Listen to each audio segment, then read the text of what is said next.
आज मैं आपके समक्ष कविता के बहाने जो कवि कुंवर नारायण जी के द्वारा लिखी गई है लेकर उपस्थित हुई हूँ। आज इसकी व्याख्या पर हम चर्चा कर लेते हैं। पहले थोड़ा सा परिचय मैं कवि कुंवर नारायण जी का आपको स्पष्ट कर देती हूँ। कवि कुंवर नारायण जी का जन्म 19 सितंबर 1927 को उत्तर प्रदेश में हुआ था।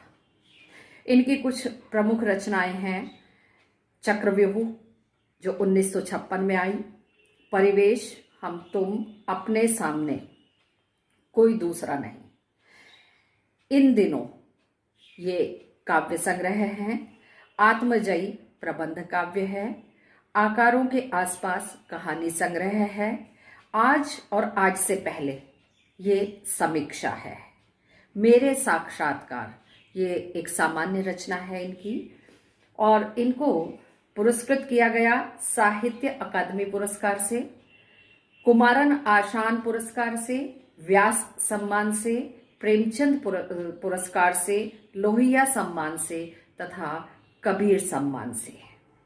इन्होंने लेखन की शुरुआत 1950 के आसपास की थी और इन्होंने चिंतन परक लेख, कहानियां, सिनेमा तथा अन्य कलाओं पर भी अनेक समीक्षाएं की हैं।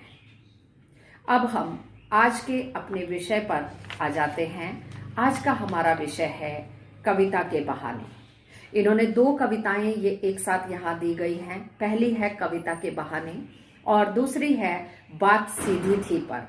परंतु इस वर्ष सीबीएसई ने सिलेबस में थोड़ा सा परिवर्तन किया और बात सीधी थी कविता को सिलेबस से हटा दिया गया है। इसलिए हम केवल एक ही कविता पर आज चर्चा करते हैं। कविता एक उड़ान है चिड़िया के बहाने। कविता की उड़ान भला चिड़िया क्या जाने, बाहर भीतर इस घर उस घर, कविता के पंख लगा उड़ने के माने, चिड़िया क्या जाने। प्रस्तुत काव्यांश में कवि हमें ये स्पष्ट करना चाहता है कि कविता कल्पना की उड़ान है, क्योंकि विचार हृदय में आते हैं और वही शब्द का रूप ले लेते हैं। बेसिकली यदि हम देखें तो कविता हमारे हृदय के उद्गार होते हैं और इसी बात को सिद्ध करने के लिए वे यानी कवि चिड़िया का उदाहरण दे रहे हैं, क्योंकि चिड़िया की उड़ान सीमित होती है और कविता की उड़ान असीमित होती है, व्यापक होती है। कविता की उड़ान और चिड़िया की उड़ान से में अंतर से तात्पर्य होता है कि चिड़िया जहां तक उड़ना चाहती है वो वहीं तक उड़ती है, जबकि कविता के लिए देश, दुनिया, जाति, किसी भी तरह का ऊंच नीच का कोई बंधन लागू नहीं होता। हर कोई उसको पढ़ सकता है। इस देश में पढ़ी जाती है, पब्लिश हो गई है एक बार उनका काव्य संग्रह, तो कहीं और भी पढ़ा जा सकता है और यह हर कवि की रचना, हर साहित्यिक रचना के विषय में कहा जा सकता है। इसीलिए कवि ने यहाँ चिड़िया से अपनी कविता की तुलना की है, क्योंकि चिड़िया की तुलना सीमित होती है और कविता की सीमा असीमित होती है, कविता की उड़ान असीमित होती है। साथ ही जिस प्रकार से चिड़िया निष्पक्ष भाव से बिना किसी भेदभाव के किसी भी घर में उड़ान भर सकती है, किसी भी घर की छत पर बैठ सकती है, ठीक वैसे ही कविता भी किसी भी घर में जा सकती है। इस घर में, उस घर में कोई बंधन किसी तरह का जातिगत माने या भेदभाव, ऊंच नीच का माने, किसी तरह का कोई बंधन इसमें नहीं होता है। और चिड़िया की उड़ान, चिड़िया अपनी उड़ान के विषय में जानती है, कविता की असीमित उड़ान से चिड़िया अपरिचित है। वह कविता की इस व्यापक, विस्तृत और असीमित उड़ान से अपरिचित है, वह नहीं जानती है।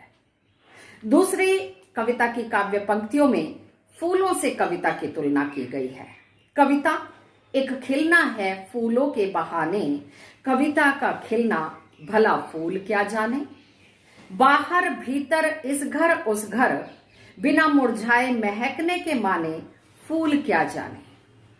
बड़ी इंपॉर्टेंट बात है, कविता का खिलना है फूल के बहाने, फूलों के बहाने। जिस प्रकार से फूल पहले अंकुरित होते हैं, फूलों के लिए कलियां आती हैं, फिर वो अपना यौवन काल प्राप्त करते हुए फूल का आकार ले लेते हैं, फूल का रूप ले लेते हैं, वैसे ही कविता भी खिलती है, महकती है। जैसे फूल महकता है, ठीक वैसे ही कविता भी महकती है। और जब पाठक या श्रोता उस कविता को पढ़ते और सुनते हैं तो वह निष्पक्ष भाव से उन सबको रस प्रदान करती है, आनंद प्रदान करती है।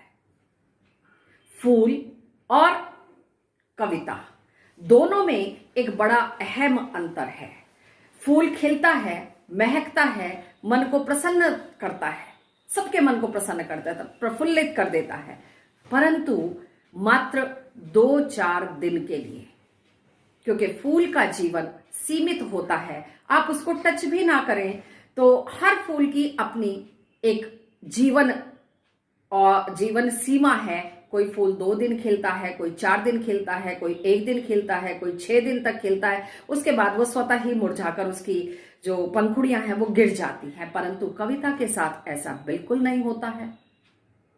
कविता अनंत काल के लिए महकती रहती है, लोगों को रस प्रदान करती रहती है, आनंद प्रदान करती रहती है, भले हम उसको पढ़ें या सुने। और अंतिम पैराग्राफ में कविता एक खेल है बच्चों के बहाने, बाहर भीतर यह घर वह घर, सब घर एक कर देने के माने, बच्चा ही जाने। बड़ी इंपॉर्टेंट बात यहां कही गई है।